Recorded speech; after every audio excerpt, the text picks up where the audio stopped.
त्या काळामध्ये दादांनी सगळ्या जबाबदाऱ्या आमच्यावर टाकल्या होत्या आणि त्या पार पाडत असताना दादा माझ्या घरी आले होते, या ऑफिसला दादा आले होते. मी जेव्हा निवडून आलो, तेव्हा दादा म्हणाले, एकाने आमच्या जवळच्या व्यक्तीने फोन जोडून दिला. दादा म्हणाले, "काय काळजी करू नका, काय काम असेल तर येत चला." आणि आपण अजितदादांचा उल्लेख केला. काही दिवसांआधीच दादा गेले. सो दादांचे आणि तुमचे जिव्हाळ्याचे संबंध होते. काय दादांच्या आठवणी आज तुम्ही सांगू शकता?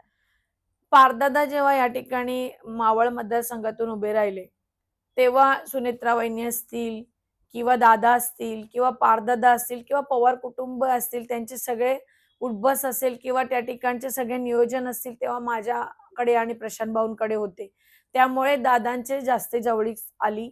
त्या काळामध्ये दादांनी सगळ्या जबाबदाऱ्या आमच्यावर टाकल्या होत्या आणि त्या पार पाडत असताना दादा माझ्या घरी आले होते, या ऑफिसला दादा आले होते. मी जेव्हा निवडून आलो, तेव्हा दादा म्हणाले, एकाने आमच्या जवळच्या व्यक्तीने फोन जोडून दिला.